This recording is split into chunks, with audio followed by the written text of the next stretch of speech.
Namun reaksinya lebih lambat, Reka menggunakan waktu 3 menit sudah bisa melewatinya. Kamu sudah gila. Tokia yang masih terkejut, apakah kamu tidak takut masuk ke dalam sungai? Di bawah pinggir jembatan, ada sungai besar dengan kedalaman 30 meter. Reka menghentikan mobil dengan perlahan. Tokia, kamu bawalah mobil ini pulang terlebih dulu, aku akan menyelesaikan 2 mobil truk di belakang. Mobil truk. Tokia langsung melihat ke belakang, kemudian seakan menyadari sesuatu dan wajahnya pun langsung menjadi pucat. Apakah 2 mobil truk itu berniat untuk menjepit kita? Apakah mereka orang yang dikirim oleh Abeno? Reka menganggukkan kepala. Tokia dibuat ketakutan hingga suara yang dikeluarkan gemetar. Aku sejak awal sudah memberitahumu jangan memprovokasi Abeno dan kamu masih tidak mau mendengar. Saat ini sudah terlambat. Abeno akan menggunakan kekuatan bawah tanah untuk mengatasi kita. Cepatlah pergi, ayo pergi dari sini. Reka menepuk bahunya dan berkata, kamu pergilah dulu, aku akan menahan mereka di belakang. Tokia berkata dengan tegas, tidak, jika ingin pergi harus pergi bersama-sama. Reka, mereka adalah orang-orang yang sudah putus asa, mereka tidak akan melepaskan kita hingga bisa mengejar kita. Kamu tidak ingin membawa masalah untuk orang tuamu kan? Cepatlah pulang dan panggil orang, aku akan mengurus mereka, jika tidak bisa pun, aku bisa melarikan diri. Ini adalah cara teraman saat ini. Tenang saja, aku akan baik-baik saja. Tokia masih tidak menyetujuinya. Namun pada akhirnya di bawah paksaan dan bujukan Reka, Tokia hanya bisa meninggalkan tempat terlebih dulu. Ingat, kamu harus hati-hati. Jika terjadi sesuatu padamu, aku juga akan ikut mati. Reka tersenyum ringan. Dasar wanita bodoh, kamu terlalu meremehkan suamimu. Dia mengeluarkan ponsel, menelpon Tigerwolf, bawa 1 tim ke tempat ini. Hari ini aku ingin menghancurkan 1 keluarga. 2 truk besar itu dengan perlahan berhenti di sisi Reka. 4 monsters turun dari mobil sambil memegang pipa besi, berjalan ke arah Reka dengan aura membunuh. Monster 1 menepuk pipa besinya, sambil tersenyum kejam dia berkata, kamu orang yang cukup beruntung, sebelumnya berhasil melarikan diri. Namun kali ini kamu tidak akan bisa melarikan diri. Reka berkata dengan tenang, sambil mengenakan sarung tangan putih dengan terampil, apakah Abeno yang mengirim kalian? Monster 1, orang yang akan meninggal tidak perlu tahu terlalu banyak. Bro, jangan omong kosong lagi, ayo bereskan dia. 4 monsters yang mendengar ini langsung bergerak, berjalan sambil mengayunkan pipa besi ke arah Reka. Pada saat yang sama Reka juga bergerak. Dia terlihat seperti menaikkan tangannya secara sembarangan, memegang pipa besi di tangan monster 1 dan merenggutnya dengan mudah. Pipa besi itu diambil olehnya. Monster 1 langsung terkejut, karena dia baru merasakan sebuah tenaga besar pada pipa besi, yang membuatnya tidak bisa melawan. Seakan-akan, pipa besi itu dikunci oleh sebuah mesin. Bagaimana mungkin kekuatan 1 orang bisa sekuat mesin? Sebelum dia bisa bereaksi, dia merasa perutnya terasa dingin dan kemudian cairan hangat mulai mengalir keluar. Dia menundukkan kepala dan menatap dengan membelalakkan mata. Pipa besi itu sudah menusuk dan menembus perutnya. Apa? Untuk sesaat dia tidak merasakan rasa sakit, hanya merasa sebuah rasa takut yang dalam. Dia menyadari dia menghadapi masalah besar. Reka sama sekali tidak berhenti, kembali mengayunkan pipa besi ini ke arah monster 2. Setelah terdengar suara yang tumpul, perut monster 2 juga tertusuk. Kemudian monster 3, monster 4. Seluruh proses ini terjadi dalam waktu 5 detik. Pada saat ini, 4 monsters sudah ditusuk dengan pipa besi secara bersama-sama, ditusuk seperti sate kambing.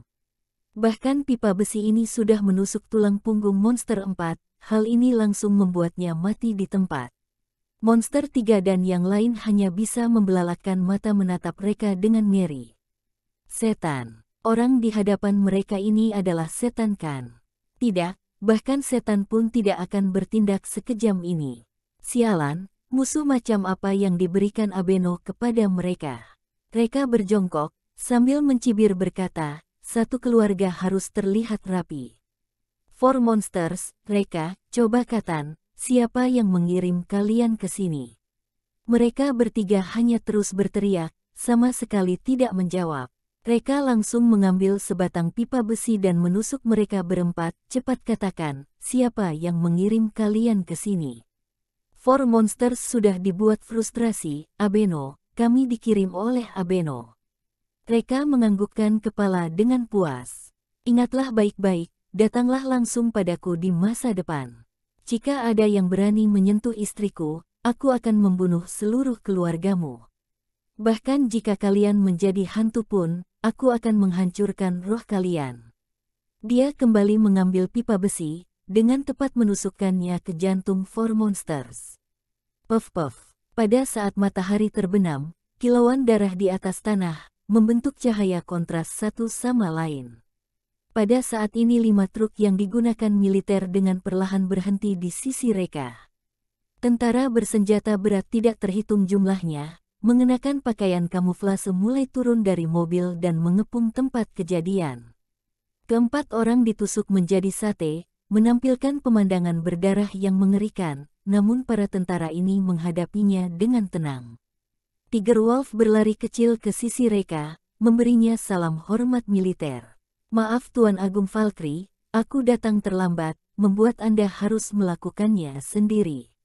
Reka menganggukkan kepala, melepaskan sarung tangan putih yang berlumuran darah dan berkata, bawa mereka, ikuti aku pergi mengunjungi seseorang. Baik, Tiger Wolf langsung menyanggupi. Malam yang gelap membuka cerita baru. Kantor Abeno saat ini masih terang benderang. Setelah selesai dioperasi dan diperban di rumah sakit, Abeno kembali ke pabriknya. Pada saat ini, pemasok bahan dari pabrik Tokia juga sudah berkumpul di sana. Seseorang bertanya dengan suara kecil, Bos Abeno, apakah kamu yakin bisa membereskan orang itu? Abeno mendengus singkat, Four Monsters sudah bergerak langsung, apakah masih takut orang itu tidak mati? Ketika mendengar nama Four Monsters ini, seluruh orang di sana menghela nafas lega. Four Monsters adalah kelompok yang terkenal dalam lingkaran underground kota Geffen. Kemampuan bertarung mereka berada dalam peringkat 10 besar. Jika mereka berempat bekerja sama, orang bermarga Valkyrie itu pasti akan mati. Pada saat mereka semua sedang bergembira, tiba-tiba pintu diketuk. Abeno langsung berkata dengan tidak sabar, siapa? Aku. Suara dingin Reka terdengar. Abeno mengerutkan kening, sialan, bagaimana orang ini masih belum mati? Atau apakah dia hantu gentayangan? Barn. Tiba-tiba pintu ditendang hingga terbuka. Reka secara perlahan berjalan masuk ke dalam kantor dari dalam kegelapan dan kemudian mencari sebuah kursi dan duduk. Sialan. Abeno menggertakkan giginya. Ternyata Four Monsters gagal melakukan tugasnya. Sementara semua orang lain di Sang juga sating berpandangan dengan wajah yang masam. Mereka benar-benar meremehkan Reka. Apa yang kamu lakukan di sini? Tanya Abeno. Reka, menagih hutang. Hutang apa? Tanya Abeno. Reka, biaya ganti rugi. Abeno berkata dengan jijik. Kamu kembalilah terlebih dahulu, besok aku akan mengirimkan uang ganti rugi itu kepadamu. Hal yang paling penting saat ini adalah mengusir Reka dulu, mencari Four Monsters untuk mencari tahu kondisi yang terjadi. Namun Reka hanya mendengus sepertinya walaupun memberi kalian waktu 1 tahun pun, kalian tidak akan mampu membayar biaya ganti rugi. Ketika dia mengatakan ini, Reka menjentikkan jarinya, masuk. Di luar pintu terdengar suara langkah kaki yang cepat. Sebuah bayangan masuk dengan perlahan ke dalam kantor. Setelah melihat wajah orang yang masuk itu dengan jelas, semua orang yang ada di sana langsung tercengang. Dia, Petrus Eropah, orang terkaya di Geffen. Astaga, bagaimana Petrus bisa datang ke tempat kecil mereka ini? Selain itu, apakah dia dibawa ke sini oleh Reka? Bukankah Reka hanya seorang salesman di pabrik kecil? Bagaimana dia bisa mengenal orang besar seperti Petrus ini? Betapa dalam sebenarnya latar belakangnya ini. Abeno adalah orang pertama yang bereaksi dan langsung menyapanya. Selamat datang Tuan Eropah di gubuk ini. Tuan Eropah, silakan duduk. Petrus hanya melambaikan tangan dengan tidak sabar. Tidak perlu, kedatanganku kali ini hanya ingin membicarakan masalah kontrak dengan kalian. Kontrak. Abeno dan yang lainnya tercengang. Mereka tidak memiliki hubungan bisnis dengan Petrus. Lebih tepatnya mereka tidak memiliki syarat untuk melakukan bisnis dengannya. Petrus mengeluarkan selusin kontrak dari tas kerjanya kemudian langsung melemparkannya ke meja.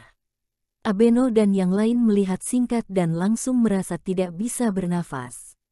Karena itu semua adalah kontrak pasokan bahan baku yang mereka tanda tangani dengan lebih dari selusin pabrik baja di kota Geffen. Bagaimana kontrak ini ada di tangan Petrus? Abeno tiba-tiba menyadari sesuatu, berkata dengan suara gemetar, apakah orang misterius yang dalam beberapa hari terakhir membeli semua pabrik baja di kota Geffen ini adalah Tuan Eropah? Petrus menggelengkan kepalanya, bukan, dia adalah Tuan Valkyrie, aku hanya bekerja untuknya. Semua orang dibuat terkejut, Petrus bekerja untuk mereka. Tidak masuk akal, sangat tidak masuk akal, hal ini pasti tidak benar. Petrus melanjutkannya dengan berkata, dalam perjanjian kontrak ini, kalian harus menyediakan 10 juta ton bahan baku pada pabrik-pabrik baja ini dengan jangka waktu paling lambat besok. Jika tidak bisa memenuhi isi perjanjian ini, silahkan membayar biaya ganti rugi sebesar 10 kali lipat, kira-kira senilai 2 triliun. Kepala mereka yang ada di sang seakan ingin meledak. 2 triliun? Bahkan jika mereka semua dijual pun tidak akan bisa mengeluarkan 2 triliun ini kan. Kontrak-kontrak ini hanyalah sebuah jebakan. Jebakan yang disiapkan mereka untuk mereka. Ternyata sejak awal mereka sudah kalah dalam permainan ini. Petrus melirik Reka dalam diam. Reka menganggukkan kepalanya dengan ringan. Petrus terlihat merasa lega. Setelah memperingatkan Abeno, dia langsung meninggalkan tempat itu. Dia tahu sebentar lagi tempat ini akan menjadi sebuah medan perang yang berdarah. Dia tidak memiliki keberanian untuk menghadapinya. Abeno menggertakkan giginya, Valkyrie, sebelumnya aku benar-benar meremehkanmu. Tapi apakah kamu berpikir dengan seperti ini aku akan kehabisan cara?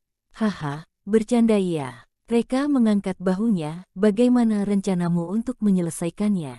Biar aku juga melihatnya. Abeno, membunuh, menutup mulutmu dan kemudian menghancurkan kontrak. Ketika Petrus pergi, dia tidak mengambil kontraknya. Reka, mari kita lihat. Abeno berteriak ke arah luar pintu, masuk. Namun tidak ada yang menanggapi. Abeno kembali berteriak, penjaga keamanan, cepat masuk ke sini. Namun perintah itu masih tidak ditanggapi. Tangan Abeno pun gemetar, kamu. Apa yang sudah kamu lakukan? Reka menjawab, aku hanya melakukan apa yang harus aku lakukan. Apakah kamu sedang mencari Four Monsters? Aku akan membiarkanmu melihatnya untuk yang terakhir kali. Reka berteriak ke arah luar, masuk. Plak, plak. Suara langkah kaki yang seragam datang dari segala arah. Bahkan tanah di bawahnya pun mulai sedikit bergetar. Wajah Abeno dan yang lain langsung berubah dan melihat ke arah luar. Dalam sekali pandang, mereka semua hampir dibuat pingsan. Tentara yang bersenjata lengkap, ketika melihat jumlahnya, kira-kira terdiri dari 1 kompi. Sialan, bagaimana 1 platun mesin kekerasan negara bisa muncul di tempat seperti ini? Apakah mereka dibawa oleh Reka? Reka, siapa sebenarnya Reka ini? Sekumpulan tentara ini langsung mengepung kantor. Tigerwolf melangkahkan kakinya dan berjalan masuk. Pada kedua pundaknya ada 3 bintang, seakan jimat perenggut nyawa, membuat Abeno dan yang lain sangat ketakutan. Sementara di belakang Tigerwolf ada 2 tentara, yang sedang mengangkat sebuah pipa besi. Dan di atas pipa besi itu, ada 4 orang yang ditusuk. Four Monsters. Astaga, setan. Tolong aku, tolong. Tuan, kami sudah bersalah, tolong ampuni kami. Abeno dan yang lain sudah dibuat ketakutan setengah mati, memeluk kepala atau berlutut, langsung meminta belas kasihan ketika melihat kondisi mengerikan Four Monsters ini. Mentalitas mereka sudah benar-benar hancur. Dihadapkan dengan orang yang seperti iblis ini, mungkin tidak ada orang yang tidak akan frustrasi. Tiger Wolf mengeluarkan pistol, membunuh seseorang yang mencoba melarikan diri. Suara tembakan dari pistol ini memulihkan sedikit kesadaran mereka. Mereka pun langsung berlutut dan meminta ampun, tidak berani bergerak sama sekali, hanya terdengar suara tangisan yang kencang. Versi realistis dari medan perang. Tiger Wolf memasukkan pistolnya, memberikan hormat kepada Reka. Tuan Agung Valkyrie, tolong instruksi Anda. Tuan Agung Valkyrie, ternyata Reka ini adalah Tuan Agung Valkyrie, dewa perang legendaris itu. 4 atau 5 orang di sana langsung pingsan karena terkejut. Reka berkata dengan dingin, seharusnya kalian sudah tahu apa yang harus kalian lakukan kan? Mengerti. Abeno terus bersujud, saat ini kepalanya sudah berdarah karena membentur tanah saat bersujud. Besok kami akan menggadaikan pabrik kepada Nona Tokia. Reka mendengus, apakah kalian pikir aku peduli dengan pabrik kecil itu? Abeno gemetar, tidak berani. Reka bangkit berdiri, membuat tanda di peta yang digantung di dinding. Lokasi yang ditandai adalah Jembatan Burfan, jembatan di mana dia hampir mengalami kecelakaan hari ini. Semua orang yang terlibat dalam percobaan pembunuhan bersama Four Monsters, setelah menggadaikan pabrik besok, pergi ke tempat ini dan akhiri hidup kalian. Jika harus memaksaku yang melakukannya, ini bukan menjadi masalah satu nyawa lagi. Hah, jantung Abeno langsung berhenti berdetak, langsung tidak sadarkan diri di tempat. Reka memeriksa waktu, saat ini sudah pukul 3 pagi. Aturkan tempat tinggal untukku. Reka memerintahkan Tiger Wolf, saat ini sudah petang, tidak perlu mengganggu Tokia istirahat. Pada saat yang sama, Tokia membawa 30-an karyawan dari pabrik dan bergegas pergi memberikan bantuan ke Jembatan Burfan. Pada jembatan saat ini sangat hening, tidak terlihat ada satu bayangan manusia pun, hanya terdengar suara gemericik air yang memekakkan telinga. 2 buah truk diparkir dengan tenang di atas jembatan. Di sisi truk itu ada genangan darah yang mengerikan. Genangan darah merah ini langsung memompa darah ke otak Tokia, pandangannya menjadi gelap dan dia pun langsung pingsan di tanah. Reka, akhirnya tidak bisa bertahan menunggu diselamatkan. Keesokan harinya, dia dibangunkan oleh sebuah panggilan. Tokia, cepatlah bangun, jangan membuat kami takut.